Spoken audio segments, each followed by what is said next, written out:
Social media Patel Prahlad भाई। आज इस बुलेटिन में बात होगी सुप्रीम कोर्ट से राहुल गांधी को मिली बड़ी जीत की, एसआईआर पर जारी विपक्ष के विरोध की। देखेंगे क्या अब संसद में बिना चर्चा के ही बिल पास कराएगी मोदी सरकार, क्यों सीएम ममता के निशाने पर आई केंद्र सरकार। जानेंगे जम्मू कश्मीर के पूर्ण राज्य के दर्जे को लेकर कैसे फंसी बीजेपी, और बुलेटिन के आखिर में देखेंगे जाने माने कार्टूनिस्ट इरफान की किस खबर पर पड़ी तिरछी नजर। लेकिन दिन भर की तमाम बड़ी खबरों से पहले एक नजर आज की सुर्खियों पर। ओवल टेस्ट में भारत की बड़ी जीत, 6 रन से भारत ने इंग्लैंड को दी मात, 2-2 से बराबर हुई सीरीज। दिल्ली में कांग्रेस सांसद सुधा रामकृष्णन के साथ हुई लूटपाट की घटना, गृह मंत्री को लिखा मेल, स्नैचर्स ने लूटी महिला सांसद की चेन। बिहार में शिक्षक भर्ती प्रक्रिया में डोमिसाइल लागू, अब बिहार के लोगों को ही नौकरी में मिलेगी प्राथमिकता, चुनाव से पहले सीएम नीतीश का बड़ा फैसला। हरे निशान पर बंद हुआ शेयर बाजार, 418 अंकों की बढ़त के साथ 81,018 पर बंद हुआ सेंसेक्स, वहीं 157 अंकों की बढ़त के साथ 24,722 पर बंद हुआ निफ्टी। ये तो थी सुर्खियां। अब बात आज की सबसे बड़ी खबर की। कांग्रेस सांसद राहुल गांधी को सुप्रीम कोर्ट से बड़ी राहत मिली है। भारत जोड़ो यात्रा के वक्त दिए गए एक बयान को लेकर राहुल के खिलाफ मुकदमा चल रहा था, जिसे लेकर अब सुप्रीम कोर्ट का फैसला आया है। इस फैसले को न सिर्फ राहुल गांधी बल्कि पूरे विपक्ष की जीत के तौर पर देखा जा रहा है। तो क्या है ये मामला जिसमें राहुल गांधी को मिली है सुप्रीम कोर्ट से राहत, जानेंगे इस रिपोर्ट में। कांग्रेस सांसद और विपक्ष के नेता राहुल गांधी को सुप्रीम कोर्ट से बड़ी जीत मिली है। सुप्रीम कोर्ट ने 2020 की गलवान घाटी झड़प के वक्त भारतीय सेना पर उनकी टिप्पणियों से जुड़े मानहानि मामले में कार्यवाही पर अंतरिम रोक लगा दी। हालांकि कोर्ट ने राहुल के बयान पर भी सवाल उठाए। सुप्रीम कोर्ट में जस्टिस दीपांकर दत्ता और जस्टिस एजी मसीह की पीठ ने मौखिक टिप्पणी करते हुए कहा, आपको कैसे पता कि चीन ने 2000 वर्ग किलोमीटर पर कब्जा किया? क्या आपके पास विश्वसनीय सबूत है? आप बिना प्रमाण के ऐसे बयान क्यों दे रहे हैं? अगर आप सच्चे भारतीय होते तो ऐसी बात ना करते। बता दें कि राहुल गांधी ने भारत जोड़ो यात्रा के दौरान कथित तौर पर कहा था कि चीन ने भारत के 2000 वर्ग किलोमीटर क्षेत्र पर कब्जा कर लिया है। इस बयान को भारतीय सेना का अपमान मानते हुए उनके खिलाफ मानहानि का मुकदमा दर्ज किया गया था। कोर्ट में हुई सुनवाई के दौरान राहुल गांधी की तरफ से वरिष्ठ वकील अभिषेक मनु सिंघवी ने कहा कि विपक्षी नेता का कर्तव्य राष्ट्रीय मुद्दों पर सवाल उठाना है। अगर विपक्षी नेता प्रेस में छपी बातें नहीं कह सकते तो फिर वो अपनी जिम्मेदारी कैसे निभाएंगे? सिंघवी ने कोर्ट में तर्क दिया कि राहुल ने गलवान झड़प में भारतीय सैनिकों की शहादत और क्षेत्रीय अखंडता पर चिंता जताई थी, जो एक सच्चे भारतीय का कर्तव्य है। राहुल ने जो सवाल उठाए थे उन्हें लेकर कांग्रेस ने भी प्रतिक्रिया दी है। कांग्रेस नेता जयराम रमेश ने कहा कि 15 जून 2020 को गलवान में 20 बहादुर सैनिकों के शहीद होने के बाद से हर देशभक्त भारतीय कुछ सवालों के जवाब मांग रहा है। फिर भी जवाब देने के बजाय मोदी सरकार पिछले 5 साल से अपनी DDLJ यानी deny, distract, lie and justify यानी इनकार, ध्यान भटकाना, झूठ बोलना और हर बात जस्टिफाई करना की नीति के साथ सच्चाई के असर को कम करने और छिपाने का विकल्प चुनती रही है। यानी कांग्रेस ने साफ कर दिया है कि राहुल गांधी ने जो मुद्दे उठाए हैं उन पर मोदी सरकार को वो घेरने का मौका नहीं छोड़ेगी। राहुल गांधी और कांग्रेस के तेवरों ने मोदी सरकार को मुश्किल में डाल दिया है। चीन के अतिक्रमण से लेकर एसआईआर तक विपक्ष हर मुद्दे पर सरकार के खिलाफ मुखरता से मैदान में डटा हुआ है। एसआईआर के मुद्दे पर बीजेपी अब तक तो विपक्ष का ही विरोध झेल रही थी, लेकिन अब बीजेपी के ही नेता और असम के सीएम हिमंता बिस्वा शर्मा ने भी इस प्रक्रिया पर सवाल उठा दिए हैं, जिसे लेकर बीजेपी सत्ते में आ गई है। देखिए ये रिपोर्ट। एसआईआर पर मचा बवाल थमने का नाम नहीं ले रहा है और ये बीजेपी के लिए भी मुसीबत बनता जा रहा है, क्योंकि अब सिर्फ विपक्ष और एनडीए के सहयोगी ही नहीं बल्कि बीजेपी के अपने ही लोग एसआईआर प्रक्रिया पर सवाल उठा रहे हैं। बीजेपी के फायर ब्रांड नेता हिमंता बिस्वा शर्मा भी चुनाव आयोग के इस फैसले से खुश नहीं है। बिहार में एसआईआर को लेकर शर्मा ने कहा कि हमने यहाँ एनआरसी करवाया है, अब यहाँ एसआईआर से क्या हासिल होगा? किसी और प्रदेश में क्या हो रहा है, इससे असम की समस्या दूर नहीं की जा सकती। सीएम शर्मा ने कहा कि अगर सूची में संशोधन किया भी जाता है तो एनआरसी को दस्तावेजों में शामिल किया जाना चाहिए और एनआरसी की फाइनल लिस्ट आने तक इंतजार करना चाहिए। सीएम शर्मा ने कहा कि वोटर लिस्ट में संशोधन करने से घुसपैठ का इलाज नहीं हो सकता है। शर्मा के इस बयान ने तो बीजेपी की चिंता ही बढ़ा दी, क्योंकि जेडीयू और टीडीपी तो पहले से ही इस प्रक्रिया पर सवाल उठा रही है और अब बीजेपी के अंदर भी सवाल उठने लगे हैं। इसके अलावा लालू यादव की बेटी रोहिणी आचार्य ने भी वोटर लिस्ट में गड़बड़ी की बात कही है। रोहिणी आचार्य ने कहा कि एक ही मकान नंबर पर अलग अलग जाति और धर्म के लोगों के नाम है। रोहिणी ने आरोप लगाते हुए कहा कि बीजेपी और सत्ताधारी गठबंधन को फायदा पहुंचाने के लिए ये सब किया जा रहा है।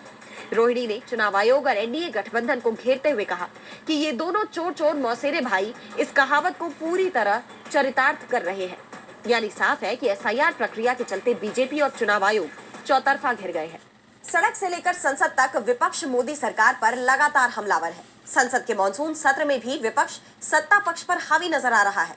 विपक्ष के सवालों का सरकार के पास जवाब नहीं है, जिसके चलते सदन बिना चर्चा के ही स्थगित हो जा रहा है। ऐसे में सरकार पर सवालों की कड़ी बढ़ती जा रही है और अब जो खबर सामने आ रही है उसने सभी की चिंता बढ़ा दी है। तो क्या है सरकार का प्लान जिससे विपक्ष दिख रहा है परेशान? देखिए इस रिपोर्ट में। मोदी सरकार के दूसरे कार्यकाल में जो परंपरा पड़ी थी वो इस बार भी आगे बढ़ती दिखाई दे रही है। यानी विपक्ष अगर किसी मुद्दे पर चर्चा की डिमांड करे तो उसे मंजूर नहीं किया जाएगा, चाहे संसद चले या ना चले। और जो बिल सरकार को पास कराने हैं वो सदन में बिना चर्चा के और बिना विपक्ष की सहमति जाने पास कराए जाएंगे। यानी सरकार एक बार फिर से विपक्ष के साथ टकराव के रास्ते पर बढ़ती दिखाई दे रही है। संसद में बिल पेश किए जाते थे और बिना चर्चा के उन्हें पास करा लिया जाता था और इस बार भी मोदी सरकार उसी प्लान पर आगे बढ़ती दिखाई दे रही है। यानी संसद में बिल पेश किए जाएंगे, बिना चर्चा कराए ही उन्हें पास कराया जाएगा या फिर विपक्ष के सांसदों को सदन की कार्रवाई से निलंबित कर दिया जाएगा। और ये काम अब 5 अगस्त को संसद की कार्रवाई के साथ दिखाई देगा। यानी सरकार अपने बहुमत के सहारे विधेयक पास कराएगी, बिल जैसा पेश होगा वैसा ही पास कर दिया जाएगा। सरकार के इस प्लान को लेकर इंडिया गठबंधन में भी हलचल मची हुई है। दूसरी तरफ विपक्षी दलों ने एक बार फिर एसआईआर को लेकर संसद में चर्चा कराने की मांग सरकार से की। इसे लेकर संसद परिसर में प्रदर्शन भी किया गया, लेकिन मोदी सरकार ने साफ कर दिया है कि वो इस मामले में चर्चा नहीं कराएगी। सरकार विपक्ष की मांग मानने को तैयार नहीं है। ऐसे में दोनों पक्षों में गतिरोध बना हुआ है। तो विवाद दिल्ली पुलिस की एक चिट्ठी को लेकर भी छिड़ा हुआ है। इस चिट्ठी में बंगाली को बांग्लादेशियों की भाषा बताने वाले मुद्दे को लेकर बवाल मच गया है। इसे लेकर पश्चिम बंगाल की सीएम और टीएमसी प्रमुख ममता बनर्जी ने केंद्र की एनडीए सरकार पर निशाना साधा है। तो क्या कुछ कहना है ममता बनर्जी का, जानेंगे इस रिपोर्ट में। दिल्ली पुलिस की एक चिट्ठी में बंगाली भाषा को बांग्लादेशी भाषा कहे जाने के बाद सियासी घमासान मच गया है। पश्चिम बंगाल की मुख्यमंत्री और तृणमूल कांग्रेस यानी टीएमसी प्रमुख ममता बनर्जी ने केंद्र की बीजेपी सरकार पर निशाना साधते हुए इसे बंगाली भाषा और संस्कृति का अपमान बताया है। ममता ने आरोप लगाया कि मोदी सरकार जानबूझकर बंगाली भाषा की पहचान को कमजोर करने की कोशिश कर रही है। ममता ने सोशल मीडिया पर दिल्ली पुलिस की चिट्ठी को साझा करते हुए लिखा कि भारत सरकार के गृह मंत्रालय के नियंत्रण वाली दिल्ली पुलिस बंगाली को बांग्लादेशी भाषा बता रही है। ये रविंद्रनाथ टैगोर, स्वामी विवेकानंद और बंकिम चंद्र चट्टोपाध्याय की भाषा है, जिसमें राष्ट्रगान और राष्ट्रगीत लिखे गए। ये भारत के संविधान द्वारा मान्यता प्राप्त भाषा है, जिसे करोड़ों लोग बोलते और लिखते हैं। इसे बांग्लादेशी कहना निंदनीय, अपमानजनक और असंवैधानिक है। ममता ने इसे देश विरोधी करार देते हुए बंगाली भाषी लोगों से केंद्र के खिलाफ कड़ा विरोध करने की अपील की है। इस बीच ममता ने गायक किशोर कुमार की जयंती पर उनकी बंगाली और हिंदी गीतों की प्रतिभा को याद करते हुए ट्वीट भी किया कि किशोर कुमार बंगाली प्रतिभा के प्रतीक थे। इस ट्वीट को केंद्र पर तंज के रूप में देखा जा रहा है। टीएमसी ने इस मुद्दे को लेकर बीजेपी पर हमला तेज कर दिया है, जबकि बीजेपी ने अभी तक इस मुद्दे पर कोई आधिकारिक जवाब नहीं दिया है। ये विवाद बंगाल की सियासत में तूल पकड़ सकता है। मोदी सरकार सीएम ममता के निशाने पर आ गई है, तो हमले पूर्व सीएम फारूक अब्दुल्ला की तरफ से भी किए गए हैं। जम्मू कश्मीर को पूर्ण राज्य का दर्जा देने की मांग एक बार फिर जोर पकड़ने लगी है। राज्य के पूर्व सीएम फारूक अब्दुल्ला और पीडीपी अध्यक्ष महबूबा मुफ्ती ने केंद्र सरकार पर निशाना साधते हुए जम्मू कश्मीर का राज्य का दर्जा बहाल करने की मांग उठाई है, जिसे लेकर मोदी सरकार की मुश्किलें बढ़ सकती है। देखिए ये रिपोर्ट। 5 अगस्त 2025 को जम्मू कश्मीर से आर्टिकल 370 के कुछ प्रावधानों और 35A हटाए जाने को 6 साल पूरे होने जा रहे हैं।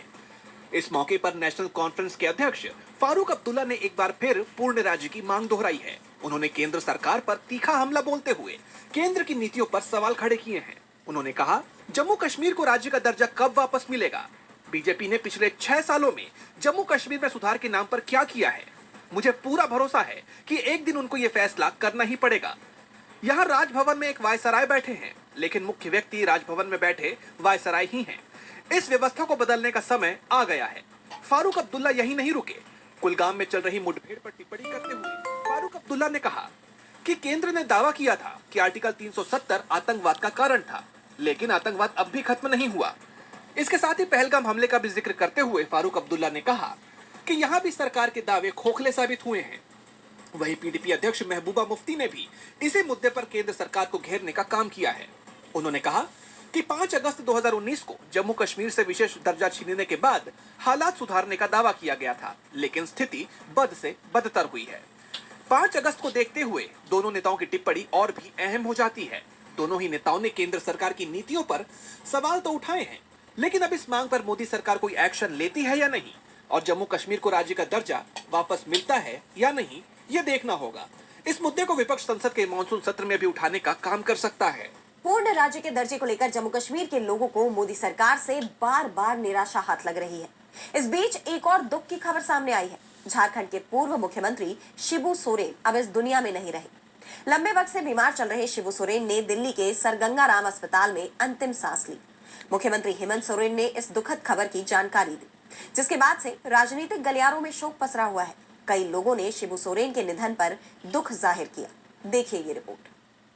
With Lucid, agile teams don't have to Jharkhand के पूर्व मुख्यमंत्री शिबू सोरेन का 4 अगस्त की सुबह निधन हो गया। 5 अगस्त को रांची में उनका अंतिम संस्कार किया जाएगा। बताया जा रहा है कि अंतिम संस्कार में कांग्रेस अध्यक्ष मल्लिकार्जुन खड़गे और कांग्रेस सांसद राहुल गांधी शामिल होंगे। इससे पहले राष्ट्रपति और पीएम मोदी ने गंगाराम अस्पताल पहुंचकर शिबू सोरेन को श्रद्धांजलि दी। कांग्रेस अध्यक्ष मल्लिकार्जुन खड़गे, मीसा भारती, मनोज झा और आरजेडी के कई नेताओं ने भी अस्पताल में परिवार से मुलाकात की। शिबू सोरेन के निधन पर झारखंड सरकार ने 3 दिन के राजकीय शोक का ऐलान किया है। देशोम गुरुजी के नाम से प्रसिद्ध सोरेन ने सर गंगाराम अस्पताल में अपनी अंतिम सांस ली। वो 81 साल के थे। सोरेन पिछले 1.5 महीने से अस्पताल में भर्ती थे। उन्हें ब्रेन स्ट्रोक हुआ था। इससे उनके शरीर के बाईं ओर पैरालिसिस हो गया था। वो पिछले 1 महीने से लाइफ सपोर्ट सिस्टम पर थे। न्यूरोलॉजी, कार्डियोलॉजी और नेफ्रोलॉजी के डॉक्टरों की टीम उनका इलाज कर रही थी। शिबू सोरेन लंबे समय से किडनी की बीमारी से जूझ रहे थे। वो बीते 1 साल से डायलिसिस पर थे। उन्हें डायबिटीज थी और हार्ट की बाईपास सर्जरी भी हो चुकी थी। बीते कुछ दिनों से उनकी हालत गंभीर बनी हुई थी। शिबू सोरेन के राजनीतिक सफर की बात करें तो शिबू सोरेन झारखंड मुक्ति मोर्चा के संस्थापक और संरक्षक रहे हैं। शिबू सोरेन 2 मार्च 2005 को पहली बार झारखंड के सीएम बने, लेकिन बहुमत साबित नहीं कर पाने के कारण 10 दिन में ही उन्हें इस्तीफा देना पड़ा था। 27 अगस्त 2008 को शिबू सोरेन दूसरी बार झारखंड के मुख्यमंत्री बने। वो यूपीए के पहले कार्यकाल के दौरान कोयला मंत्री भी रह चुके थे। शिबू सोरेन का झारखंड राज्य के गठन में महत्वपूर्ण योगदान माना जाता है। शिबू सोरेन का जाना एक राजनीतिक युग का अंत माना जा रहा है, जिससे राजनीतिक गलियारों में सन्नाटा पसर गया है। लेकिन दुनिया में हलचल मची हुई है। रूस यूक्रेन युद्ध को खत्म करने का दावा करते करते अमेरिकी राष्ट्रपति डोनाल्ड ट्रंप अब इस युद्ध में सीधे एंट्री करते नजर आ रहे हैं। अमेरिकी राष्ट्रपति ने तो यह भी ऐलान कर दिया है कि वो परमाणु जंग के लिए भी तैयार है।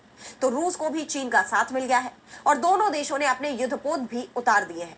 तो क्या बढ़ रहा है रूस यूक्रेन युद्ध का दायरा? जानने के लिए देखिए ये रिपोर्ट। रूस यूक्रेन युद्ध अब कभी भी तीसरे विश्व युद्ध में बदल सकता है, इस बात की आशंका जताई जा रही है, क्योंकि अमेरिका और रूस की तरफ से परमाणु जंग की धमकी दी जा रही है।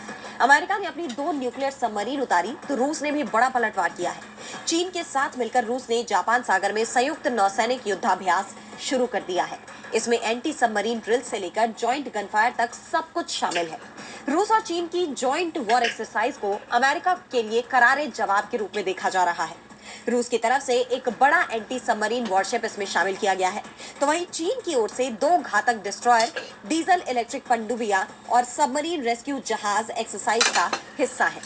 चीन और रूस मिलकर अमेरिका को ये दिखाने की कोशिश कर रहे हैं कि एशिया पैसिफिक में सिर्फ एक ही सुपर पावर नहीं है। रूस और चीन का अमेरिका के खिलाफ खुलकर एकजुट रूप से आना इस क्षेत्र में बढ़ते तनाव को दर्शाता है। इस घटनाक्रम के बाद इस बात की आशंका और भी प्रबल हो गई है कि जल्दी ही तीसरा विश्व युद्ध छिड़ सकता है।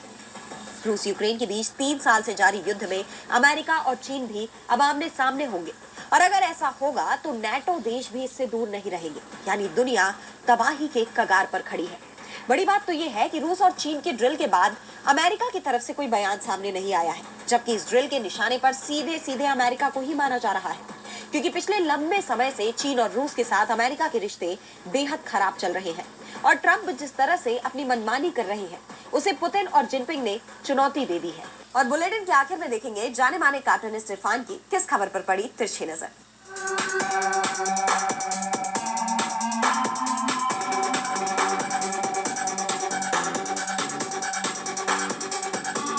नीतीश कुमार फुल टू चुनावी मोड में आ चुके हैं। उनके सलाहकारों ने शायद उनको ये कहा है कि आप अपना चुनावी पिटारा खोल दीजिए। शायद आपको भी मध्य प्रदेश और दूसरे राज्यों की तरह से अपने यहाँ पर महिलाओं को मासिक किस्त देने की बात कहना पड़े, उनको लाडली बहना वाली जैसी स्कीम लागू करना पड़े और महिलाओं को बसों में मुफ्त यात्रा करने की बात भी कहना पड़े।